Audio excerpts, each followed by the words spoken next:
Welcome to this webcast on the simple view of reading and some strategies to support teaching and learning. The simple view of reading, with the two interacting dimensions, word recognition and language comprehension, is seen as essential to pupils becoming skilled readers. Understanding and applying the simple view of reading can inform and enhance high-quality universal teaching. From your earlier training, you have been introduced to the simple view of reading. This webcast will suggest some strategies informed by using the simple view of reading model. First, let's briefly look at the graduated approach. The graduated approach embraces the assess, plan, do, and review cycle. This model is crucial in judging which pupils will benefit from a targeted intervention and those who need a more intensive and individualized approach, usually delivered and/or overseen by a specialist teacher. This layered approach to intervention enables schools to plan their provision using pupil progress data and the assess, plan, do, and review model to ensure additional provision at targeted and specialist levels is matched to the needs of their learners. We can review impact on learners' progress, what is the outcome, and adapt and change intervention or seek further advice. The simple view of reading, with the two interacting dimensions, word recognition and language comprehension, is seen as essential to pupils becoming skilled readers. We will look at how the simple view of reading can be used as a very effective tool to help to identify and target approaches for individuals and support your graduated response. As Sir Jim Rose noted in his 2009 report, children can have well-developed or poorly developed skills in both continuums, but they may also have relatively well-developed skills in one area combined with relatively poorly developed skills in the other. So there is the possibility of a range within each quadrant of abilities and skills combinations, and learners within a class or year group. Individual learners can be placed on the grid to show this development of skills. Note it is important that hearing and eyesight are checked and excluded as the reason for lack of progress. We have color-coded these quadrants to aid identification through this webcast. Rose's 2006 report for the Department for Education and Skills Independent Review of the Teaching of Early Reading gives a good description. In the top right-hand blue quadrant, we have the children who are good readers, children who lift the words off the page relatively effortlessly and understand the texts they read with relative ease. At the bottom right, orange quadrant, we have the children who read the words in the text with relatively little difficulty, but whose poor language comprehension abilities militate against their understanding written texts. At the top left, green quadrant, we have the children who have difficulty reading the words in the text, but good language comprehension. For example, children for whom poor word recognition skills are the major barrier to understanding written texts. At the bottom left, pink quadrant, we have the children who experience difficulty on both dimensions, with problems both in word reading and in language comprehension. We can use this framework to consider skills at different time frames to allow tracking the development for the individual. So a snapshot within Year 1, Year 6, and Young Adult allows movement within the framework to take account of the different contexts. For example, a Year 1 learner may have good sight vocabulary, adequate decoding skills, and age-appropriate language skills, but fast-track to Year 6, and the same pupil is a hesitant reader of more complex texts and has difficulties with higher-level comprehension. Another Year 1 may have difficulties learning phonics, but have above-average language comprehension. Fast-track that pupil to Year 6, and we may find that intervention has raised their word reading to average levels, and their comprehension is still excellent. And the sixth former may have excellent decoding, but now be finding independent comprehension of more exacting texts with subject-specific vocabulary more challenging. So context is important. The simple view of reading encourages us to analyze the development of each process in detail. It provides a clear conceptual framework within which teachers can organize their thoughts about the developing skills of the learners in their care. It provides a structure for differentiating groups of learners to match teaching and learning resources to their different but developing abilities. Reflect on the resources and methodology of supporting reading that best suit each quartile for your learners. Remember, with this model, the separation of these two dimensions are in the teacher's mind for pedagogical purposes, not in the learner's mind. Looking at the pink quadrant with poor word recognition and poor comprehension, some adjustments in the classroom could be provided. Talking worksheets. These worksheets present stimulating questions to promote discussion and fluency. Visual symbols to support poor reading ability, for example, labels on resources. Voice recorders. Have available simple dictionaries and thesauri. Provide subject glossaries in hard copy, on cream paper, and electronic format. Use highlighter pens for keywords and concepts. Make adjustments to the whiteboard using color for those important factors. And some teaching strategies to highlight for these learners. Highlight and discuss new vocabulary. Use visual cues to support reading.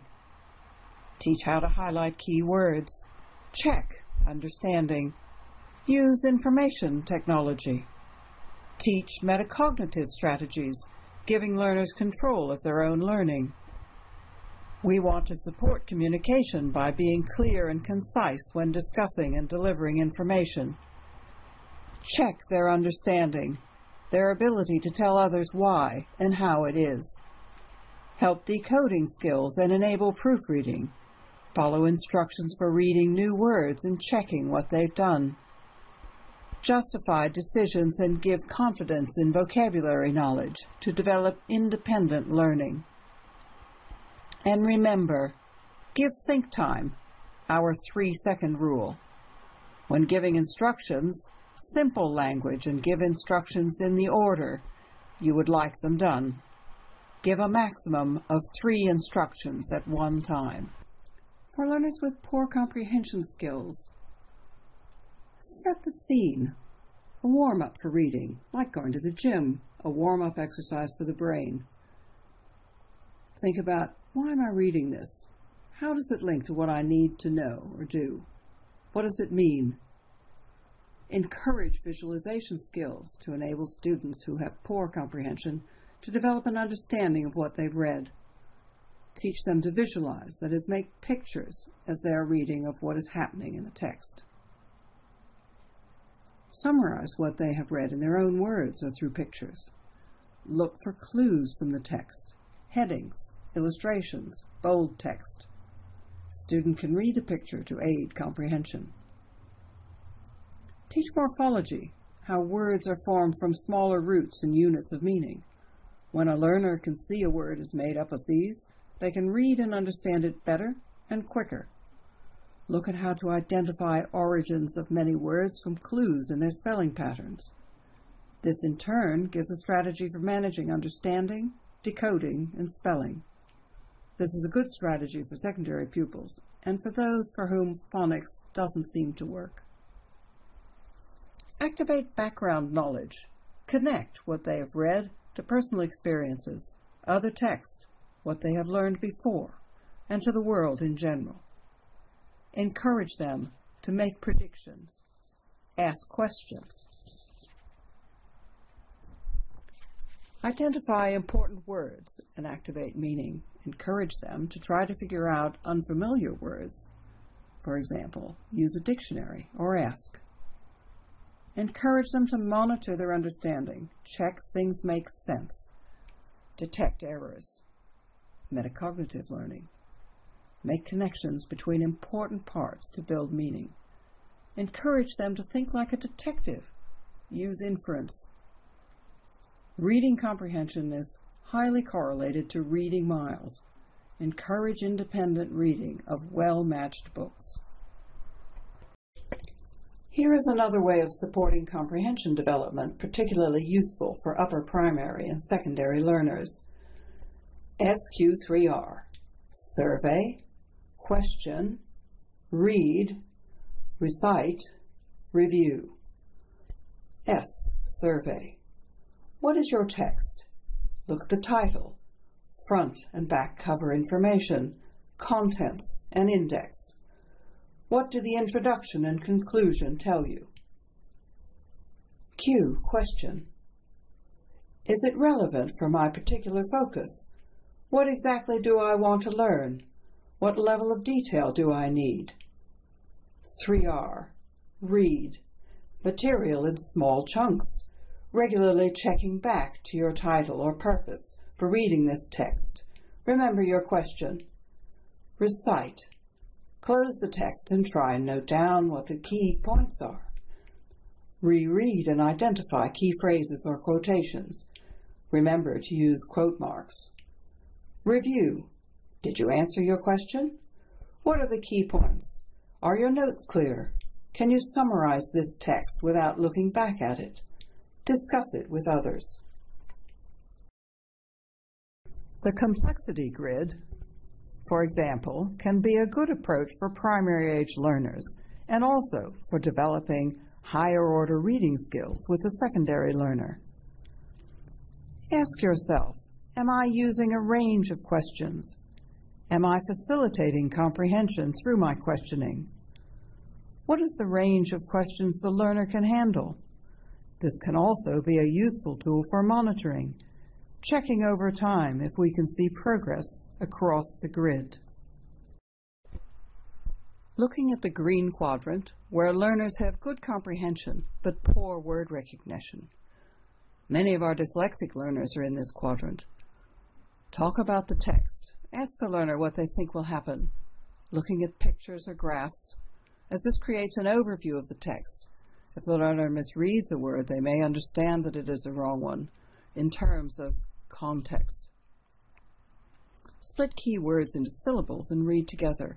Discuss how it looks and what it means. Here, introducing morphology will also make a difference. When a learner can see how a word is made up, they can read and understand it better and quicker. This in turn gives a strategy for managing, understanding, decoding, and spelling. Even with good decoding, word recognition, and good comprehension, strategies to encourage learners to develop their deeper reading skills are beneficial. The following questions can encourage students to gain self-control of their learning. Metacognition. I have read. Literal type of question can be used to answer factual questions. Therefore I know. Inference type of information, where information is gained based on the passage or text. So I think. Evaluative information, which requires the student to think about the text and form an opinion based on that text. Rose points out, learners with relatively mild difficulties or those whose reading difficulties seem to be well compensated may struggle with aspects such as spelling, reading fluency, and writing speed, and should be encouraged to discuss their concerns, for example, with their personal tutor. We learn to read so we can read to learn and enjoy. More reading improves vocabulary, fluency, comprehension, and learning. We will now look at 4 examples across a range of ages. Here is an example of how our case studies might look on the model.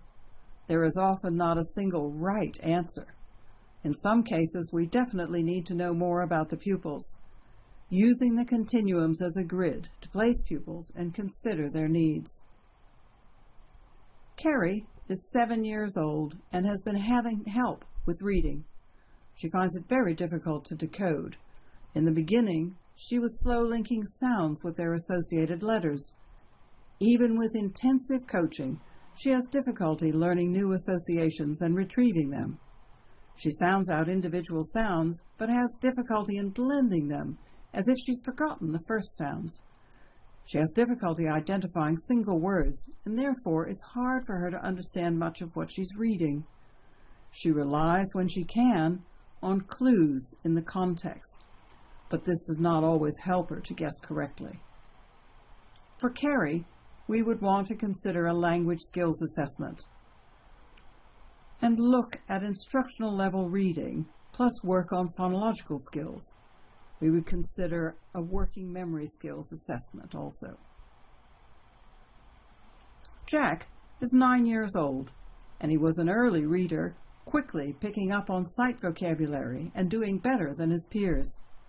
What is only recently becoming obvious is that while he reads accurately, it is without much understanding, and when he has finished reading, he is unable to summarize what he has read. Parents are now beginning to worry that after an excellent start, he is beginning to lag behind. For Jack, it will be important to also consider a language skills assessment. We want to pursue with him strategies to build his comprehension skills. Approaches like active reading can be useful. Ben is an able Year 9 pupil who has excellent oral skills and who enjoys contributing to class discussions. He is particularly good at science, has an impressive general knowledge, and an extensive vocabulary. However, there is a significant gap between his oral and his written work that does not reflect his ability levels. His reading is often inaccurate, and he has a tendency to guess. Although he enjoys listening to stories, he is a reluctant reader. His phonic decoding skills and spelling are weak, and his form tutor is questioning whether he could be dyslexic. For Ben, we would look to further assessment of working memory skills and phonological skills, and to further explore a possible dyslexic profile. We would look to help him to get an overview of the text before tackling reading tasks, encourage visualization skills, introduce morphology to demystify decoding words and their spelling. Kelly, a Year 11 pupil, is an avid reader with excellent comprehension skills. She's making above-average progress in all subjects and is a high achiever. She is aiming to apply to university to study for a BA in history. She says she has loads of books, but when asked how many she has read cover to cover, she says none. With Kelly, we would want to note how well she is doing and talk with her about skills, motivation, and strategies, and explore any difficulties she sees. We can encourage her to even more actively engage with her reading, developing deeper reading skills. Consider how these examples would help you to reflect on how you were targeting support for pupils using both continuums, and how you might use this information over time. This is another tool for teachers to use to add to pupil data and profiles. Another possible use would be a parent workshop. Looking at the simple view of reading helps parents understand the complex processes involved in reading. It is important to keep in mind that we have learners struggling with reading fluency and comprehension in secondary settings. These young people are not effectively able to access the curriculum and much of the teaching that goes on in classrooms without acknowledgement of their difficulties and adjustments to address these difficulties. How would you use this in school? Consider whether this would inform or feed into your action planning. In primary, you could think of grouping students for reading purposes, targeting intervention strategies, matching available resources, including teaching assistants, to the learner, monitoring progress. In secondary settings, sharing class profile information with subject teachers, helping teaching assistants to adjust their support, informing word recognition and comprehension strengths and difficulties. Link to literacy intervention for those learners needing additional support. Be aware of effective practice in the sector and elsewhere. For evidence-based, look to the Interventions for Literacy website. Think about and discuss with colleagues how learners are supported with their reading. For some pupils, high-quality universal teaching is not sufficient to enable them to make good progress in literacy, and they will require an intervention. We know that pupils who are identified by the school as having literacy difficulties need more than normal classroom teaching. These learners may benefit from a time-limited, individual, or small group targeted intervention program to help them catch up. The assess, plan, do, and review model is crucial in judging which learners will benefit from a targeted intervention and those who need a more intensive and individualized approach, usually delivered and/or overseen by a specialist teacher and delivered with fidelity. Greg Brooks' Interventions for Literacy, accessible from the Trust website, provides a rich resource of information on research-based interventions. Guidance is provided to support schools at primary and secondary level to identify appropriate interventions for their pupils with literacy difficulties and to assist in publishing information to share with parents and carers. Here are some useful websites and references that have been used to support this webcast. Thank you very much for listening. This training has been provided in partnership with Patoss, Helen Arkell, Springboard for Children, under the Dyslexia-SpLD Trust, with contributions from Patoss trainers, Suffolk County Council.team, and graphics from Angella Vaughan at South Worcestershire College. We hope you find this webcast and associated resources helpful. Thank you for participating.